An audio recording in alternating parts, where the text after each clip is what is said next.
رسم و رواج کے سلسلے میں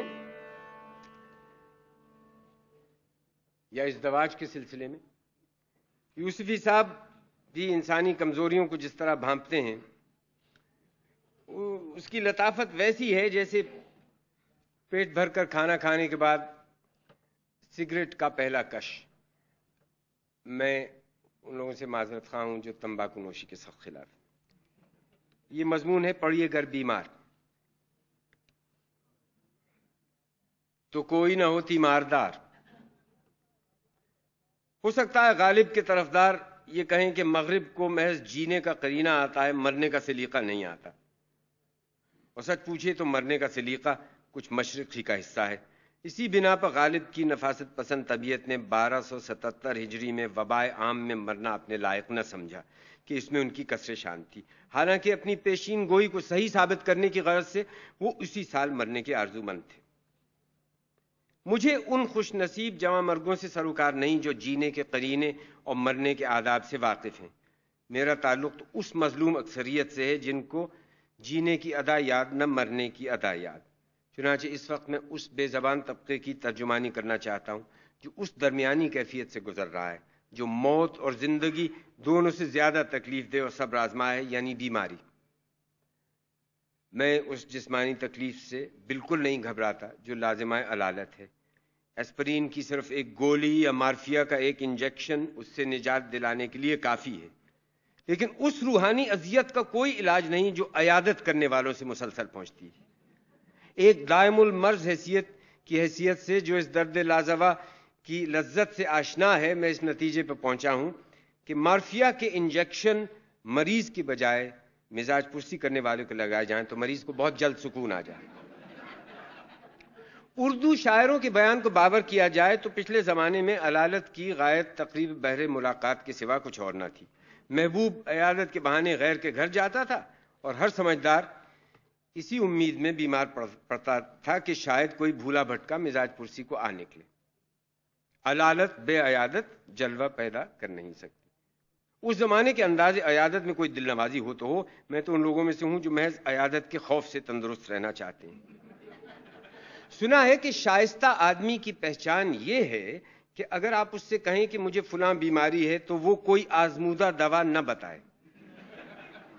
شائستگی کا یہ سخت معیار صحیح تسلیم کر لیا جائے تو ہمارے ملک میں سوائے ڈاکٹروں کے کوئی اللہ کا بندہ شائستہ کہلانے کا مستحق نہ نکلے گا۔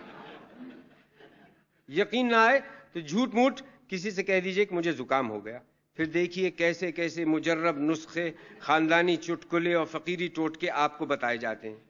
میں آج تک یہ فیصلہ نہیں کر سکا کہ اس کی اصل وجہ طبی معلومات کی زیادتی ہے یا مذاق سلیم کی۔ بہرحال بیمار کو مشورہ دینا ہر تندرست آدمی اپنا خوشگوار فرض سمجھتا ہے، اور انصاف کی بات یہ ہے کہ ہمارے یہاں 99% لوگ ایک دوسرے کو مشورے کے علاوہ اور دے بھی کیا سکتے ہیں۔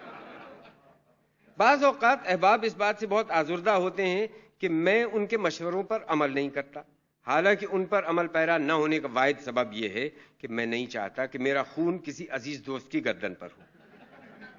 سر فہرست ان مزاج پرسی کرنے والوں کے نام ہیں جو مرض تشخیص کرتے ہیں نہ دوا تجویز کرتے، مگر اس کا مطلب یہ نہیں کہ وہ منکسر مزاج آدمی ہیں۔ دراصل ان کا تعلق اس مدرسہ فکر سے ہے جن کے نزدیک پرہیز علاج سے بہتر ہے، یعنی کھانا جتنا پھیکا سیٹھا ہوگا صحت کے لیے اتنا ہی مفید ہوگا۔ یہاں یہ بتانا بے محل نہ ہوگا کہ ہمارے ملک میں دواؤں کے خواص دریافت کرنے کا بھی یہی معیار ہے۔ جس طرح بعض خوش اعتقاد لوگوں کا ابھی تک یہ خیال ہے کہ ہر بدصورت عورت نیک چلن ہوتی ہے،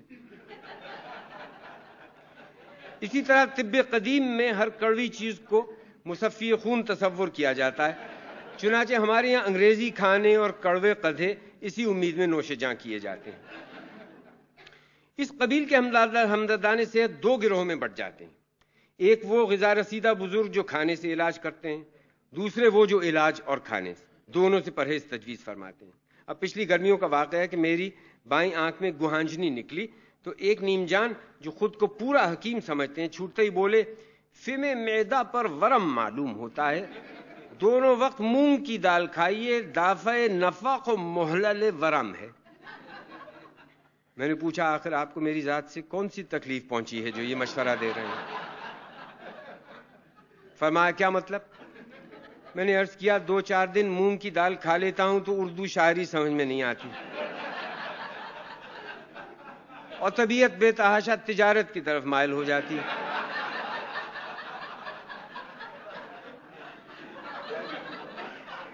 اس صورت میں خدا نخواستہ تندرست ہو بھی گیا تو جی کے کیا کروں گا؟ بولے آپ تجارت کو اتنا حقیر کیوں سمجھتے ہیں؟ انگریز جب ہندوستان میں داخل ہوا تو اس کے ایک ہاتھ میں تلوار تھی اور دوسرے میں ترازو۔ گزارش کی اور جب وہ گیا تو ایک ہاتھ میں یونین جیک تھا اور دوسری آستین خالی لٹک رہی تھی۔ بات انہیں بہت بری لگی، اس لیے مجھے یقین ہو گیا کہ سچ تھی۔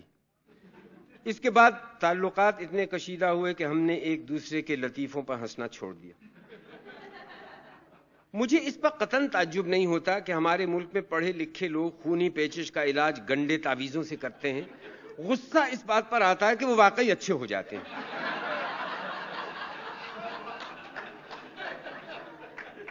کچھ ایسے عیادت کرنے والے بھی ہیں جن کے انداز پرسش سے ظاہر ہوتا ہے کہ بیماری ایک سنگین جرم ہے اور وہ کسی آسمانی ہدایت کے بموجب اس کی تفتیش پر مامور کیے گئے ہیں۔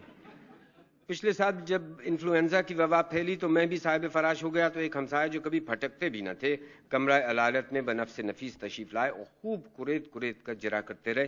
بالآخر اپنا منہ میرے کان کے قریب لا کر رازدارانہ انداز میں کچھ ایسے نجی سوالات کیے جن کے پوچھنے کا حق میری ناچیز رائے میں بیوی اور منکر نکیر کے علاوہ کسی کو نہیں پہنچتا۔ آئیے ایک اور مہربان سے آپ کو ملاؤں، ان کی تکنیک قدرے مختلف ہے۔ میری صورت دیکھتے ہی ایسے ہراساں ہوتے ہیں کہ کلیجہ منہ کو آتا ہے۔ ان کا معمول ہے کہ کمرے میں بغیر کھٹکھٹائے داخل ہوتے ہیں اور میرے سلام کا جواب دیے بغیر تیمارداروں کے پاس پنجوں کے پل جاتے ہیں اور پھر خسر پھسر ہوتی ہے۔ البتہ کبھی کبھی کوئی اچٹتا ہوا فقرہ مجھے سنائی دے جاتا ہے، مثلاً صدقہ دیجئے جمعرات کی رات بھاری ہوتی ہے، پانی حلق سے اتر جاتا ہے، آدمی پہچان لیتے ہیں۔ یقین جانیے اس سر کا پانی سر سے گزر جاتا ہے اور میں تو رہا ایک طرف، خود تیماردار میری صورت نہیں پہچان سکتے۔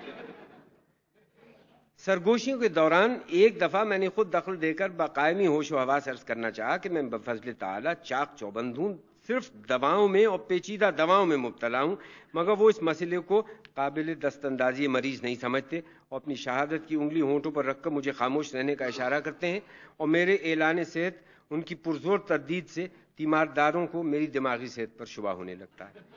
یوں بھی اگر بخار 100 ڈگری سے اوپر ہو جائے تو میں ہذیان بکنے لگتا ہوں، جسے بیگم اقبال گناہ اور رشتہ دار وصیت سمجھ کر ڈانٹتے ہیں اور بچے ڈانٹ سمجھ کر سہم جاتے ہیں۔ میں ابھی تک فیصلہ نہیں کر سکتا کہ یہ حضرت مزاج پرسی کرنے آتے ہیں یا پرسا دینے۔ ان کے جانے کے بعد میں واقعی محسوس کرتا ہوں کہ بس اب چلاؤ لگ رہا ہے، سانس لیتے ہوئے دھڑکا لگا رہتا ہے کہ روایتی ہچکی نہ آ جائے، ذرا گرمی لگتی ہے تو خیال ہوتا ہے کہ شاید آخری پسینہ ہے، اور طبیعت تھوڑی بحال ہوتی ہے تو ہڑبڑا کے اٹھ بیٹھتا ہوں کہ کہیں سنبھالا نہ ہو۔ پچھلے جاڑوں کا ذکر ہے کہ میں گرم پانی کی بوتل سے سینک کر رہا تھا کہ ایک بزرگ جو 80 سال کے پیٹے میں ہے خیر و عافیت پوچھنے آئے اور دیر تک قبر و عاقبت کی باتیں کرتے رہے۔ میرے تیمارداروں کو وہ باتیں ذرا قبل از وقت معلوم ہوئیں۔ خیر آتے ہی بہت سی دعائیں دیں جن کا خلاصہ یہ تھا کہ خدا مجھے ہزاری عمر دے تاکہ میں اپنے اور ان کے فرضی دشمنوں کی چھاتی پر روایتی مونگ دلنے کے لیے زندہ رہوں۔ اس کے بعد فشار گور کا اس قدر مفصل حال بیان کیا کہ مجھے غریب خانے پر گورے غریباں کا گمان ہونے لگا۔ عیادت میں عبادت کا ثواب لوٹ چکے تو میری جلتی ہوئی پیشانی پر اپنا ہاتھ رکھا جس میں شفقت کم اور راشا زیادہ تھا، اور اپنے بڑے بھائی کو جن کا انتقال 3 ماہ قبل اسی مرض میں ہوا تھا جس میں میں مبتلا تھا یاد کر کے کچھ اس طرح آبدیدہ ہوئے کہ میری بھی ہچکی بند گئی۔ میرے لیے جو 3 عدد سیب لائے تھے وہ کھا چکنے کے بعد جب انہیں کچھ قرار آیا تو وہ مشہور تعزیتی شعر پڑا جس میں ان غنچوں پر حسرت کا اظہار ہے جو بن کھلے مرجھا گئے۔ اس وقت ایک دیرینہ کرم فرما یاد آ رہے ہیں جن کا طرز عیادت کچھ اور ہے۔